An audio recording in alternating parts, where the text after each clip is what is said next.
के ऐतिहासिक race club को दिल्ली हाई कोर्ट से बड़ा झटका लगा है। क्लब प्रबंधन की उस याचिका को अदालत ने खारिज कर दिया जिसमें जमीन अपने कब्जे में लेने और परिसर खाली करने के प्रशासनिक आदेश को चुनौती दी गई थी। हाई कोर्ट ने अब क्लब को 15 दिनों के भीतर पूरी जमीन खाली कर संबंधित विभागों को सौंपने का निर्देश दिया।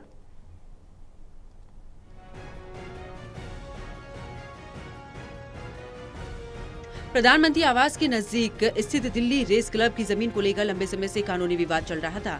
जमीन के अधिग्रहण और उसके इस्तेमाल को लेकर प्रशासन की कार्रवाई के खिलाफ क्लब प्रबंधन ने दिल्ली हाई कोर्ट का रुख किया है। मामले की सुनवाई के दौरान दोनों पक्ष की दलीलें सुनने के बाद अदालत ने प्रशासनिक कार्रवाई में हस्तक्षेप करने से इनकार कर दिया। कोर्ट ने माना कि जमीन को लेकर जारी किए गए प्रशासनिक आदेश नियमों के दायरे में है और सार्वजनिक हित को ध्यान में रखते हुए की गई कार्रवाई का आधार मजबूत है।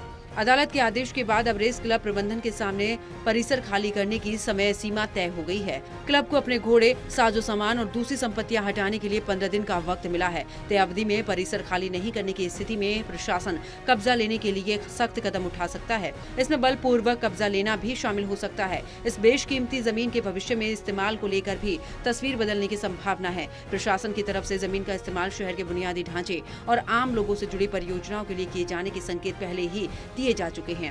फैसले के बाद क्लब से जुड़े सदस्यों, कर्मचारियों में भी हलचल बढ़ गई है। वहीं क्लब प्रबंधन आगे की कानूनी रणनीति पर विचार कर सकता है। फिलहाल हाईकोर्ट के आदेश के मुताबिक 15 दिनों के भीतर परिसर खाली करना क्लब की प्राथमिकता होगी। यानी दिल्ली रेस क्लब के लिए फिलहाल कानूनी मोर्चे पर ये बड़ा झटका है और अब 15 दिन के भीतर जमीन खाली करने की चुनौती क्लब प्रबंधन के सामने है।